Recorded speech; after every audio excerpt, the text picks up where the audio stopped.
For the rest of the time today, I'm very enthusiastic about talking to you about Tier 1 strategies that really are going to help course correct after what's been a real difficult time for students and educators in the past few months. Just to go over an advanced organizer of the objectives for today, the first thing we'll be talking about, well, why is this an important topic to discuss? Why are Tier 1 supports maybe more important than ever right now and as we head into the next school year? We'll talk about some of the behaviors that Tier 1 supports help to not only foster but also maintain. We'll spend a little bit of time talking about Tier 1 instructional strategies that might be really critical as students get adjusted to classroom-based learning, again, as they're transitioning off of the home instruction.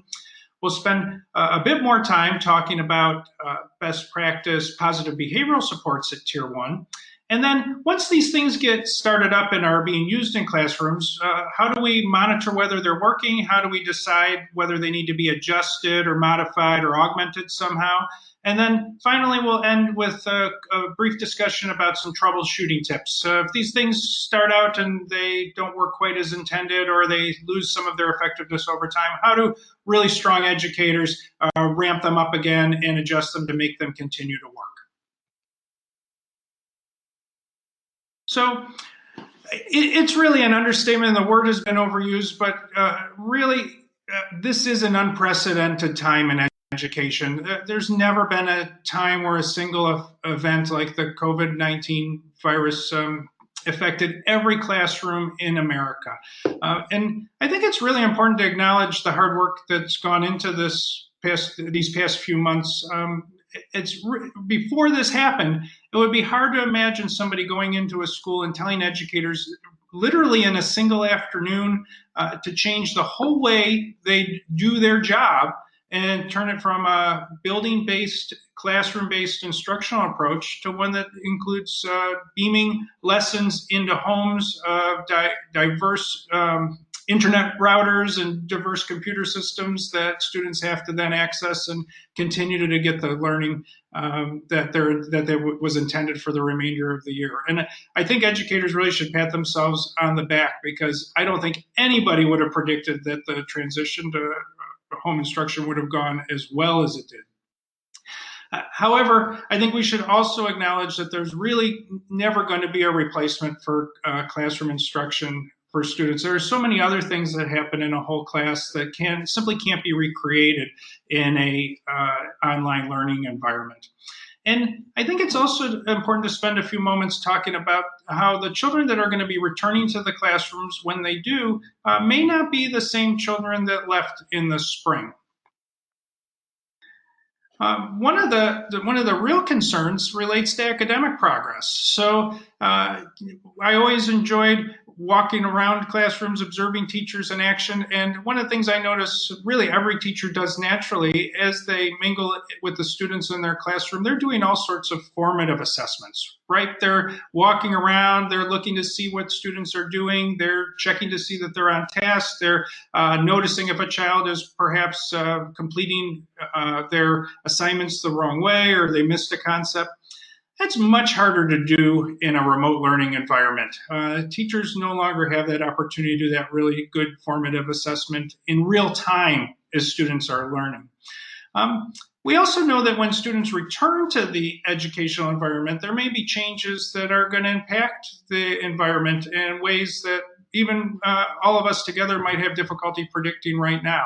But if the class sizes are emphasizing physical distancing, that's going to make a lot of the group work that is really effective harder to execute. Teachers might be under increased demands to monitor and manage children throughout the school day if there's no cafeteria or specials classes because of fears of commingling students from different classes. And all of these things are going to impact how well students can learn and then their eventual achievement due to the environment. We also know that every teacher deals with variability within their classroom. There's a range of strengths and weaknesses within every student. I think that it's important to acknowledge that some of those ranges may be greater than would be typically expected for typical elementary or middle or even high school students, given how much they were able to get out of the remote instruction during the spring, and then what resources or supports were available to them during the summer. And although it's not great news, I think the news is that the job of educators, which was already a really tough one, is going to be tougher coming as we come up to the next school year. And here are some reasons why. When we think about other economic or social shocks in the country, they were often more gradual, relatively more gradual than what we saw this spring. The economic and social shocks of the COVID-19 pandemic were incredibly abrupt. If you look at parents who are working at the end of February, data show about 80% would say yes to that. It was under 40% just 1 month later, over 40% difference in actively employed parents. And we also know that the parents that were maybe in the most fragile or tenuous economic positions were the hardest hit, those that were working in the gig economy, those that were working on hourly employee schedules. Those were the first jobs that went, and those families were hit the hardest. If you look to the slide to the right, not surprisingly, when you look at mental health index between the end of February to the end of March, you also see an incredible increase in mental health stress within families. And we know that these economic and social and family stressors did not end up being short-lived. Many of them are still persisting for the families of the students that we work with and that we support. And families that were not experiencing some of these social or economic stresses in February are now experiencing them, and they may continue to experience them if the economy continues to struggle or be challenged going forward. And certainly that's an important context to be mindful of if we're thinking about how do we best support students in our schools. They may have a number of other social stressors that were not necessarily as universally experienced in the classrooms before the pandemic. Unfortunately, I think it's also important to add here, too, that as civil unrest is increasing across the country, this is becoming a very scary place for students. It's an environment and context that we would hope no child would have to think about or experience, and yet that is the case. So with that as a foundational way to be thinking about the students who might be coming back, I think it's important to think about what are the things we can do. The tier one strategies, the universal strategies, are important because they help all students. They are a way to support the entire class together. They're a way to build a concept of a classroom as a team working together. And I think we can contrast it with the home instruction that's been going on, which has been for a lot of students largely self-directed and dependent on the home supports that were available to them. Talking with families that I work with, those home supports can range from a parent who has a dedicated laptop with a reliable internet connection and the ability to help their child through their class schedule all throughout the day, to some children that don't have any internet connection at all and therefore can't participate in the class-wide Zoom meetings, or might have access to the parent's phone when the parent comes home from work for a brief amount of time. And that variability is going to impact how well the students learn. Again, that's going to mean our universal approach when students return to the classroom is going to have to be really tight and really consistent and really strong to help course correct. This isn't going to be news to any of the educators on the call. You've seen these slides before. But when we think about the services and supports and the instruction that we provide to students, we can think about in different tiers or different levels of intervention. Today, we're going to be talking about the universal level of intervention. So that's all the children that are represented within this pyramid. There may be other webinars or other talks that will focus on the children that need either targeted interventions because they have fragile skills or they maybe have some risk factors. And there's usually going to be a small percent of children. Sometimes that range is smaller in some schools or larger in some schools. But a minority of students will need indicated interventions, really special supports because of their difficulties. But when we're talking today about tier one, that applies to all the children that are represented in this pyramid, 100% of them. The behaviors that are focused upon on Tier 1 really focus on two major domains. Good Tier 1 interventions do two things. They increase skills and foster the development of those skills, adaptation, and they help limit or attenuate the effect of any potential problems. They reduce impairment in functioning. And so when we think about our Tier 1 strategies that we'll talk about in a moment, they're strategies that are trying to help children be more engaged and on task. It's helping them to access their emerging or developing executive functioning skills related to organization or planning ahead or critical thinking. It works on their social behaviors, how they can be good friends or classmates, how they can get along well with the adults in the school, be it the principal or the counselor or the teacher or the custodial or secretarial staff. Tier 1 strategies are also going to try to head kids off at the pass. So if we think about lots of the difficulties that happen in schools, those difficulties result in teachers or administrators having to enact consequences. And when we're, as adults, working with children to try to enact negative consequences for something negative that happened, we're usually on the low ground.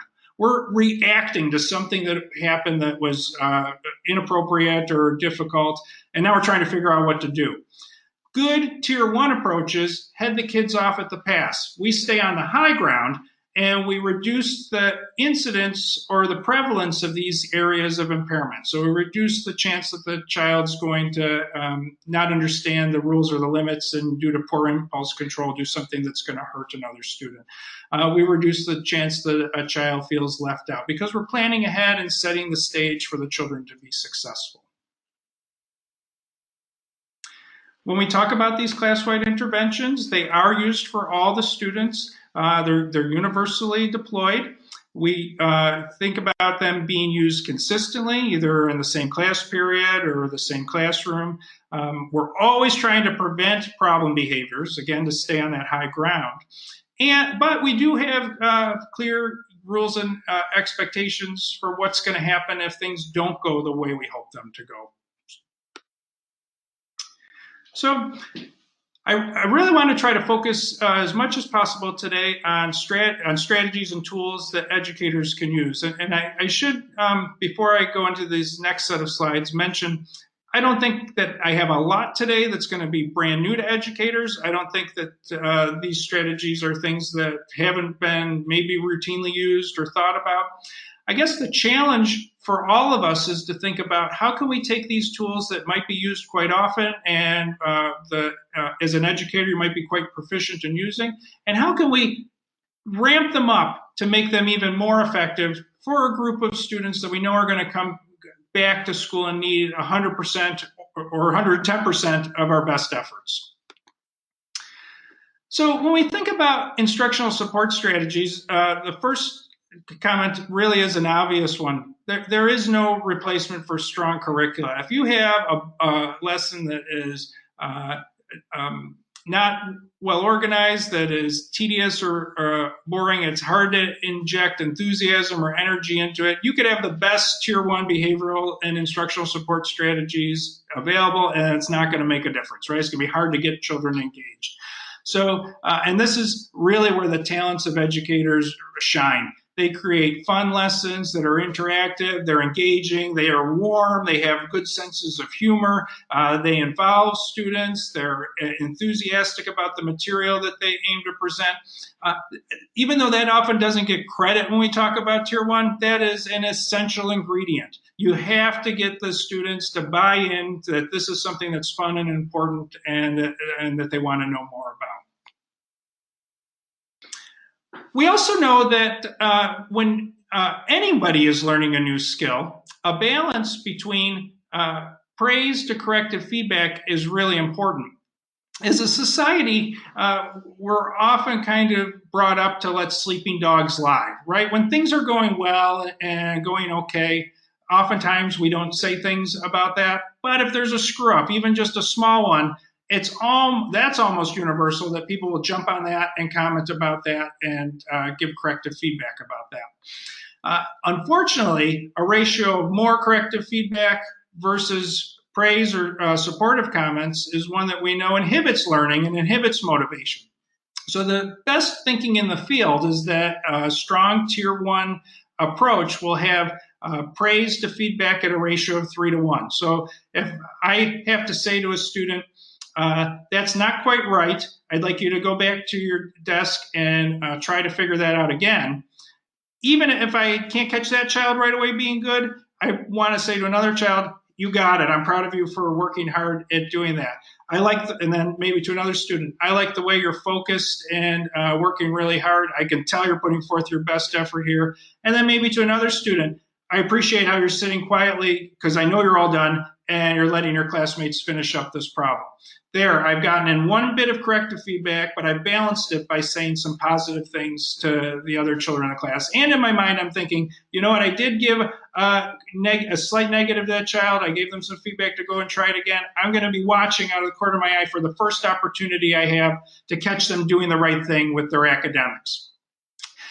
It's also important to think about feedback. I get a lot of pushback sometimes saying, well, is that going to just water down what you say to kids in the classroom? Are you going to be making it non-genuine? Feedback for academics should be at the level the child's at. So if a child can't do a math problem that I've taught them to do, I might figure out how to praise them for the step towards finishing that. So if it's a multi-step problem, I'll praise them for getting the first part right. And then I might give them some feedback about how to get to the second part until I shape them up to get it all right. It's kind of like anybody with children that are on the webinar today. When your child was learning to walk, you didn't stand at one far end of the room with your arms crossed and wait for them to pull themselves up, take 10 fluid steps in a row and get to, and they say, nice job, now you know how to walk, right? When your child was learning how to walk, they might have pulled themselves up on the coffee table and you made a big deal about that. This is great. I'm so proud of you. Look how well you're doing. And then they took a teetering step and everybody praised that. And then they took a wobbly step forward and probably fell down and we praised that. And then at the end, they eventually were able to walk and we praised that. The same principle applies for elementary students, middle school students, high school students. Except we're not talking about walking anymore. We're talking about more complex things that they're learning how to do. We also want to maximize academic response opportunities. So when I reflect back on my own education, academic response opportunities in classes were minimized. For instance, if we were learning to read, each student might read one sentence or one paragraph, and then they didn't read for the whole rest of the class because if there were 25 students in the class and each one was reading a paragraph, it took the whole class to get around one time of one paragraph, and then the class was over. We now know that that's not the best way to teach students. So choral responses actually can be quite effective, but you don't want to rely on them as your only strategy, especially only using whole class choral responses. Because that's a strategy that some kids can use to fake it till they make it, right? They can kind of figure out what the kids are saying and go along with it. What teachers really want to be able to do is use the formative assessment opportunity to know, are the students in my class really learning what I'm teaching them? So I really like when I go into classrooms and I see teachers have every child with a whiteboard and the child writes down their answer first and then shows their teacher. And so the teacher can quickly, in a second, know how many students in this class got the answer right versus how many didn't. And do I need to go back and go over this again because the majority of the class isn't getting this? I also like when teachers randomly call on students for answers. Instead of just calling on the high flyers with their hands raised, they might have a jar with sticks in it with every child's name. And they pick out a stick, and then that child is supposed to answer the question. So if I pull out a stick and it says Mary, okay, Mary, what is the answer to this question? And I'll pick out another stick for the next question. It says Jamar. Now Jamar's supposed to answer that question. That way, all the students have to be ready to respond at any given time. So they're all thinking. We also want to make sure that distribute those academic response opportunities across the whole class. You can do that using the strategy I just mentioned. You can also do that by pairing students up and having them work together where one is leading the activity, the other one's creating responses, and then they swap. And so that way your whole class is thinking and answering the whole entire class period. The last thing that might be really critical when we think about Tier 1 strategies and the return to school is emphasizing major concepts summaries. Many of the educators on this webinar are naturals at this. They are constantly summarizing key points or concepts. They're doing it frequently.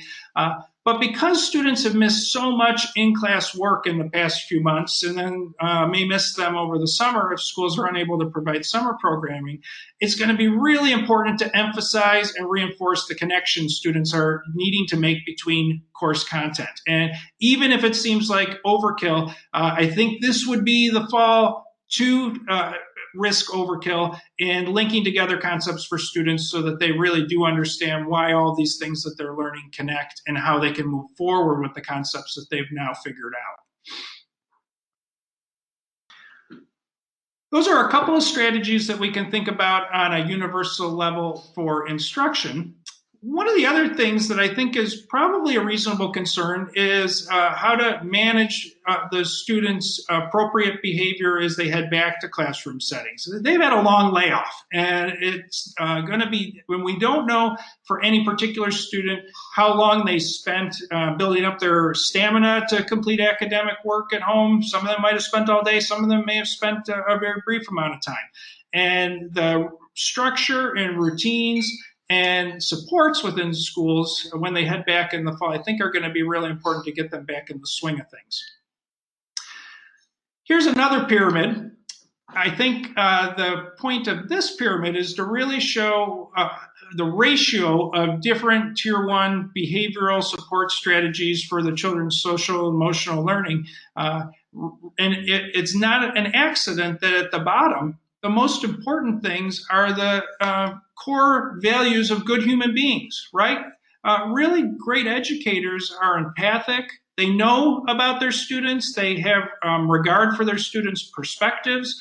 They talk to them about things that are important to them. They know about their families. They know about their interests. They're encouraging. All of those things have to be present, or any of the things that come after it in this pyramid aren't going to work. A student has to buy in to the fact that the educator genuinely cares for them if they're going to pay attention to some of these other things that we talk about. We also want to make sure that praise and encouragement, rewards and celebrations are used liberally. I think when I reflect back on this spring, and one of the sad things about the elementary school, middle school, and high school years are that students missed out on a lot of the celebrations that we've become accustomed to. Not only the birthdays that the student might have had this spring, but graduation ceremonies, moving up days, award ceremonies for academic or behavioral accomplishments. All of those things we're missing. And I think we now have a deficit of celebrations in schools. And so we should be ramping those up as we head back to school. And we can, as the adults, create celebrations for anything, right? If a classroom brings in their homework every day for a week, that could be a celebration. If students get a good report in the hallway, that could be a celebration. All of these things are things that we can really be emphasizing and moving children back into feeling really good about being students in their school. And then we'll talk about some of these other strategies that are less frequently used, but just as important. Consistent follow-through and setting limits, ignoring or distracting or redirecting if students are not necessarily going along with the class-based program. And then we know that the bottom components of this approach are working well if we're very rarely instituting any consequences for misbehavior. Probably one of the key canaries in the coal mines for a Tier 1 program going wrong is if students are repeatedly getting sent down to the disciplinarian's office or getting write-ups or any of those things are happening. Good consequence systems suppress negative behavior. Good consequence systems are not reactions to negative behaviors. And so that's an important thing to be mindful of as we talk about these approaches. After you have a very positive Tier 1 program, you're not going to have to do a lot of the more negative follow-through. So maybe most critical for hitting the ground running once we get back to school is having clear structure, structured routines, lessons, schedules, rules. One of the most difficult things about this whole spring has been the unpredictability of it. We didn't know what was going to happen. We didn't know how long it was going to last. We didn't know if students would ever return to school.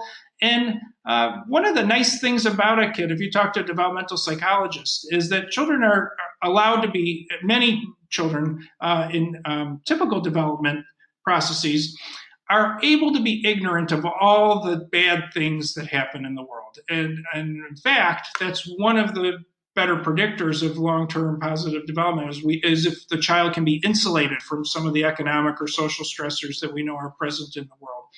And we know that that was impossible to do this spring, that every person in this country was aware that this was a time of upheaval, is a scary time. And so the nurturing, predictable routines that are present in schools can be one of our best tools to help children get their sea legs back under them. We already talked about praise, and I put it in twice because I think it's maybe the most important thing of this whole presentation, that this world is running on a deficit of praise. And so if we have an opportunity as an educator to catch a child or an adolescent being good, we should do it. We can make a positive comment about their appropriate behavior. We can label what it is we liked. I liked the way that you handled that. I really appreciate the way you smiled and said hello this morning when you walked in the door. We also know that children, when they return to school, may be getting a lot more requests related to their behavior in as much as it relates to academic functioning. And we've known for a long time that the way requests are made can make a big difference in whether or not the child complies with that request. And they actually learned this in the 70s. You might be interested to know there was a researcher, Rex Forehand, that invited mothers of 4-year-olds to come into his laboratory and play with the children with a lot of really cool toys. And then he would stand behind a one-way window, a mirror, and watch them after he said to the parent, okay, it's time to get your child to clean up. And they recorded all of the requests that the parents made and wrote down which requests resulted in the child complying and cleaning up versus which requests resulted in the child being non-compliant. And then Hill Walker and others have replicated this kind of work with educators in schools as well. And unfortunately, the bad requests or commands are the ones most polite adults use. So they might be issued in the form of a question. Don't you think it's time to get started on your work? Why might that be a problem? Well, if we put ourselves in the shoes of any child, they might say, nope, I don't think it's time right now, right? And there's that question is usually not issued as an option, although it implies one if you use it that way. Also, commands that are vague, the ones we grew up with, behave, pay attention, listen up, stop, knock it off. Those don't tell the child exactly what it is that they're supposed to do. When children are not doing the right thing, they often get a lot of negative commands too. They're told what not to do. So I'll tell you a quick story about a child I worked with one time very early in my career. I was supposed to get the child to come in and do an academic assignment. And I knew my supervisor was going to be watching. So I had everything laid out on a table. I had a sharpened pencil. I had another sharpened pencil in my pocket just in case that one broke. I was ready to do a really good job. And I got to tell you, this child came into the room and he ate my lunch. As soon as he walked in, he went over to the paper and started scribbling. I said, don't do that. And then he walked over to where all my materials were and started rifling through. I said, don't touch those papers. And then he walked over to the window and started fiddling around with the blinds. I said, don't use those blinds. Don't, no, stop, quit. Eventually, I got the child to sit down and do the work, and the rest of the event went fine. And afterwards, my supervisor who was watching and going to give me feedback came in and said, how do you think that went? And I have a pretty good positive illusory bias. I said, well, I don't think it went too bad. And he said, well, what about the beginning there when you're trying to get that child to do well? How many times do you think you use the word no, don't, stop, or quit? And I said, I don't know, maybe 5 or 6. And he had a tally mark board, 37. He said, wow, that seems like a lot. And he said, well, what was it that you really wanted to have happen? And I said, well, I wanted to sit down so we could get started. And he said, that was never anything you said to that child the whole time he was in the room. You never told him what you wanted him to do. You just told him all the things you didn't want him to do. And that was a good lesson, because the good commands that we think about using on Tier 1 are issued once the attention is obtained from the child. They're specific, so they're behaviors that the child can activate. Instead of stop touching that child in front of you in line, which might be coming up quite often when we're thinking about physical distancing in schools, a positive command would be something like, stand with your hands at your sides. That tells the child exactly what it is you want them to do. And I'm an optimist. I think 90% of the time, if I tell children what I want them to do, they do comply. It's usually my communication that's poor that's causing the problems, not the child's intent to misbehave or cause a problem. Good commands are issued as declarative statements. They have a period at the end, not a question mark. And this is a great opportunity to catch kids being good. If they line up when asked, or they finish their work, or they do something else that was requested of them by the teacher can comment on that. I like the way you did that the first time. Nice work. Thank you for listening when I asked you to do that. I appreciate that. The other thing that might be important for educators to really think about, especially in the transition back to the in-class schooling, is choosing their battles. If there are minor inappropriate behaviors, for example, a child standing at their desk instead of sitting down, I probably wouldn't make a federal case about that if the child was doing their work. If there was some minor complaints, or maybe even a minor eye roll if it wasn't too egregious, I probably wouldn't worry about that too much. I would pay attention to the kids doing the right thing to help get everybody back on the team and back in the class in a positive way. Remember, any moment that we spend attending to one of those negative behaviors runs the risk that another child in the room is going to think that's a good way to get attention. The last thing I'm going to mention here before I talk about a couple of class-wide programs briefly is Premack contingencies and transitional warnings. So Premack was a psychologist that developed an approach where he said you should always put the less preferable thing before the more preferable thing. So we can thank him for not getting paid on Mondays.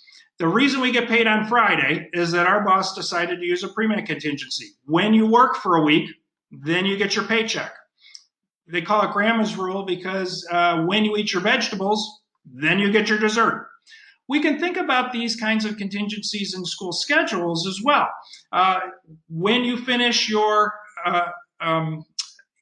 C-work assignment, then you can do some free reading. When you put all your materials away, then you can go into the hallway for a few minutes of free time. This kind of strategy might be really good because kids are maybe used to less structure in their school day and in their expectations, depending on how much supervision or accountability they had at home. Transitional warnings help do that too. In 5 minutes, class, we're going to put these materials away and move to our ELA work. That gives kids a little bit of advance warning to help decelerate their thinking about whatever they're doing and accelerate their thinking for the next thing that they need to do. So here are a couple of strategies. I'm going to go over them. I'm happy to follow up with anybody that wants to afterwards with any more specific questions about these. I'm going to talk about 2 approaches that can be used to help promote really positive student learning and behavior during the school year.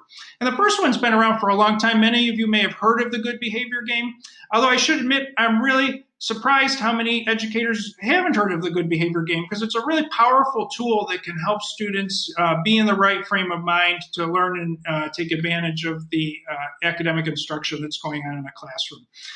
It was actually developed in the 1960s in inner city Baltimore schools, a time where there was also great social upheaval and there was great concern about student achievement.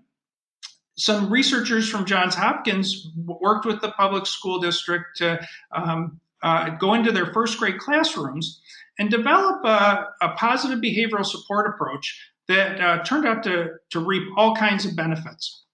And the premise of the good behavior game is simple. Students are put on teams. They might be on a team of row 1, row 2, row 3, row 4. They might give themselves cool names like the Flying Tigers or the Atomic Robots or whatever it is that they decide on.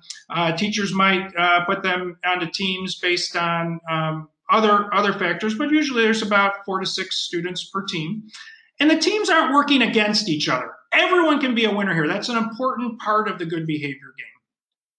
And the teacher then defines a targeted behavior. So if I was giving a lesson and a problem was interruptions, like students calling out or talking over other students who are talking, I might define that as our targeted behavior for the good behavior game. And I might say to all the teams, okay, we're starting our ELA lesson for the next 40 minutes. We're starting the good behavior game. I'm going to be keeping track of interruptions, and any team that doesn't have more than 3 interruptions will earn a reward or a positive consequence at the end of the class period. And all of them, if all of them don't exceed 3 check marks for interrupting, they'd all win. If one had 4 interruptions, that team wouldn't get to participate in the group positive consequence. All the other teams could. This turns out to be a great approach because what it does is knock out instantaneously the positive value of peer attention for negative behaviors in a classroom. Some of those interruptions before the good behavior game might have resulted in a snicker or some laughing or some encouragement for classmates. As soon as the good behavior game starts, that doesn't happen anymore because now every student is invested in all of the students on their team following the rules so that they can participate in the positive consequence, which could be very simple. It could be marching around the room to a song the teacher puts on the radio. It could be standing up and doing freeze dance. It could be pretending to be like an animal or some other thing that they want to do. And you could have the students come up with rewards or positive consequences that they would like. Now, you might say that seems pretty simple. How can that possibly make a difference? Well, I should tell you that they evaluated this in a really rigorous study. They randomly assigned those first grade classrooms to either get the good behavior game or not. And at the end of first grade, the students that were in the good behavior game classrooms were rated not only as less aggressive by teachers, but also less shy. When we think about promoting social emotional behaviors, being a member of a team where you might have to be a little assertive once in a while and say to your classmate, hey, boil that down, calm down, that helps you develop some social skills that turn out to be important in the long run. Not only were the teachers rating the good behavior game students as better, they were also rating the peers were rating one another as less aggressive, which is the gold standard for ratings of aggression. And when they followed up these children in 6th grade and middle school, the ones that were in good behavior game classrooms were less aggressive than the ones that weren't. I can think of few things in our whole field that have that kind of sustainability of effects, suggesting that using good positive behavioral supports at this critical time really result in long-term positive consequences. I'm going to show you this class lottery, and then I'm going to wind down. Here's another strategy that teachers can use. A lot of times, class jobs are provided for elementary school students non-contingently. The teacher just rotates through a list and everybody gets to do each job at any particular time of day or time of year. They all get a chance to do it as the year goes on. Well, one thing that avoids is the chance to use these class jobs as really powerful rewards or reinforcers for good behavior. So a teacher could also have a bulletin board with all the class jobs listed on it, and they could say, I'm going to scan the class at unannounced times, a few times per period, and every time I catch you being good, I'm going to give you a ticket. You can put your name on it and put it in this jar.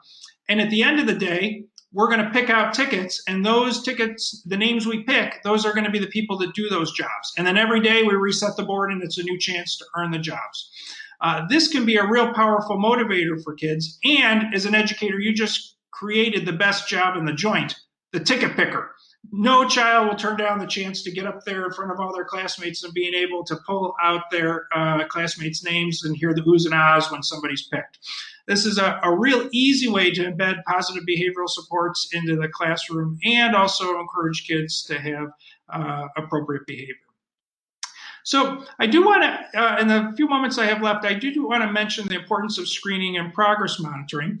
I did want to mention that my colleagues, Steve Kilgis and Nate Vonderems, have developed the SABRES, which is a brief screening of social and emotional behavior. It's quite good. And I think that all educators are going to acknowledge the importance of screening when children return to school, because we don't really know what's happened to children in the 6 or 7 months that have elapsed in between the end of formal in-class schooling and the return to the school buildings. This kind of screener will augment and also supplement some of the academic screeners that are routinely used in schools, but will give us a better sense of where students stand in terms of some of the academic enablers. The other thing that I'd like to mention is direct behavior ratings are a way to progress monitor over time. So we might have a class where we have maybe one of our teams in the good behavior game is needing extra prompts, or they're needing extra praise from the teachers or behavioral supports. If we had a direct behavior rating in place for each ELA period or math period where we wanted to assess a particular child or a group of children, the DBR would be a running record of how the children were responding. And if we kept track of any changes we made, we could really tell if the children were improving after our modifications or were staying the same and therefore new modifications were needed. The DBR is simple. It's only a check mark or two after each observation period, and it's a well-validated, very strong tool that works along the lines of as good as some of the systematic direct observations that are often used in schools.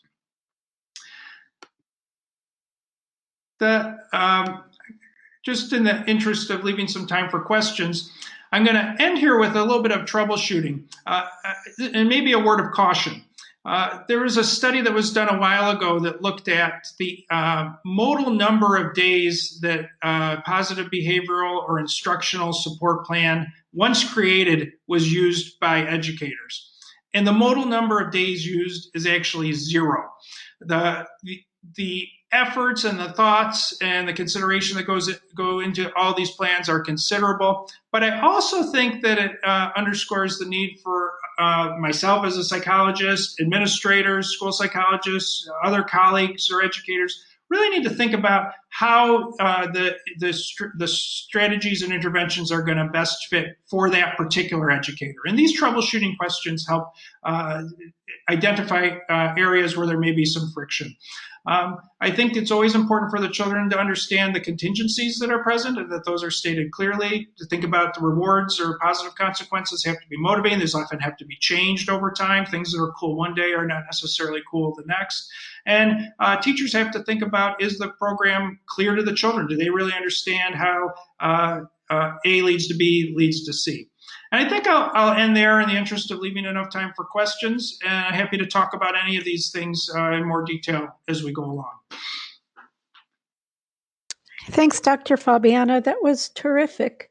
What can you do to support students if they reach out to you during the summer break? Oh, that's a great question. The one rule of thumb is if a child ever reaches out, don't waste the opportunity, because children may only reach out one time. And if they don't get reciprocation of that request for help or support, it might be the only time they do that. And not just that time, they might be afraid to go to other adults or educators further on in their career.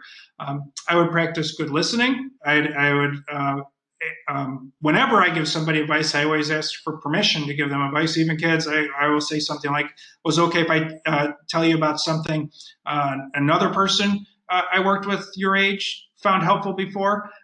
They always say yes, but then their ears are more open because they just engaged with me by saying, yes, I want to hear what this information is. Small tweak, but one that's really important. When it works with adults too, but a small tweak that can really help foster positive communication. And we might have students reaching out to us at odd times or odd hours because their schedules aren't the same as they were when they were in brick and mortar classrooms.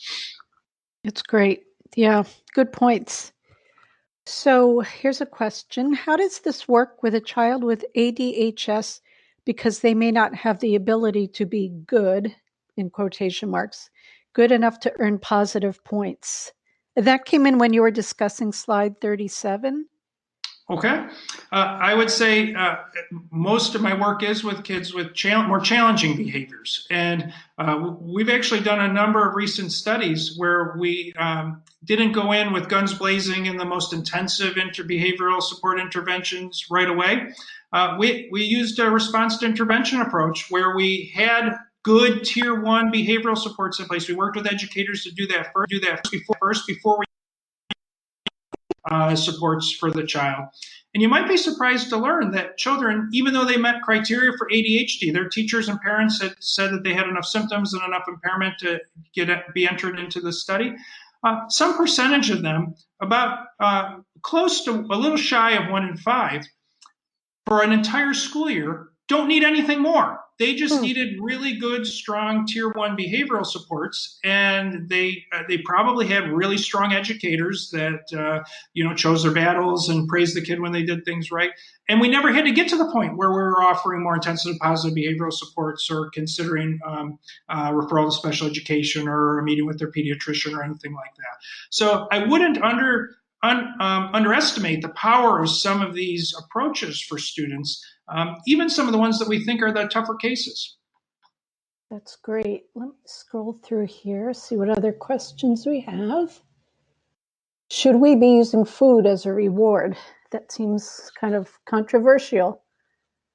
Yeah, my opinion on what should be, well, there's one way to think about rewards versus punishments, is you get to do a reward, you have to do a punishment. It can be the same thing.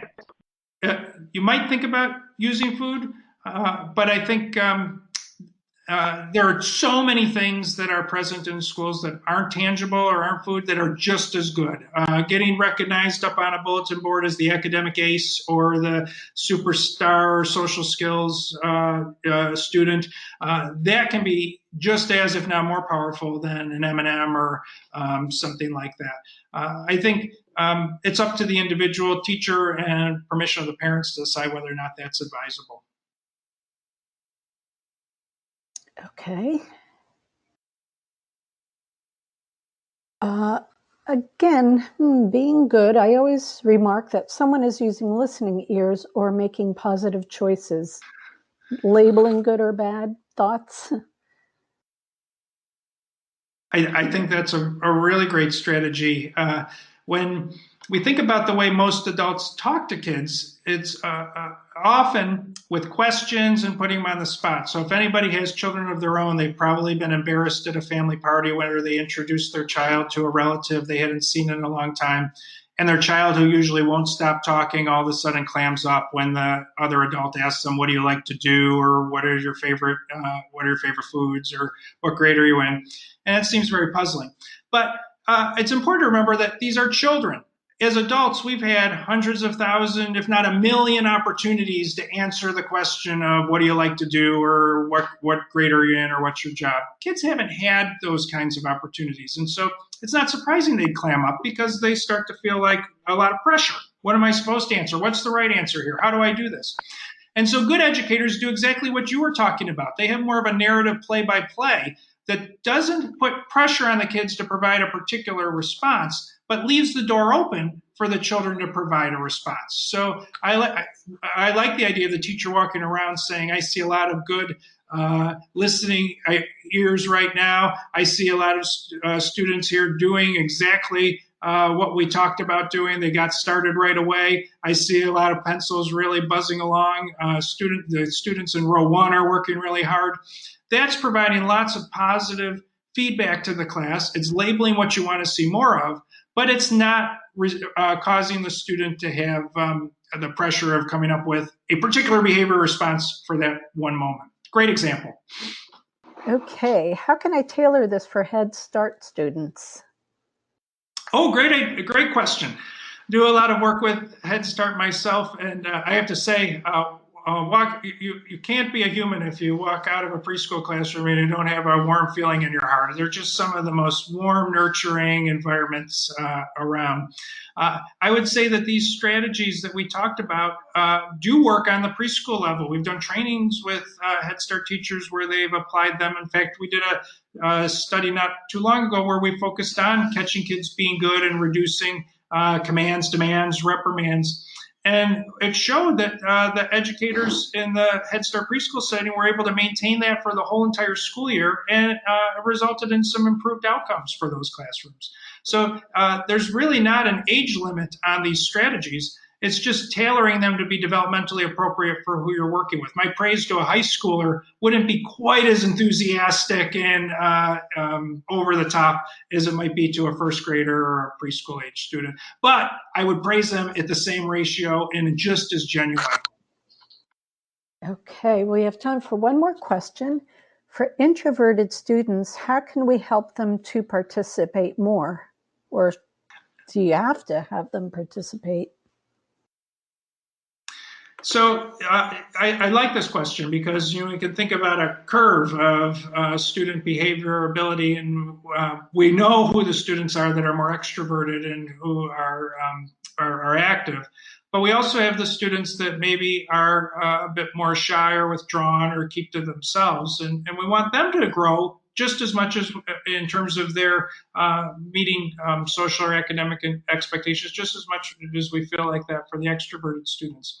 I would use the same kinds of principles. I would think about target behaviors for shy or introverted students that might not be related to interruptions or staying in their assigned area.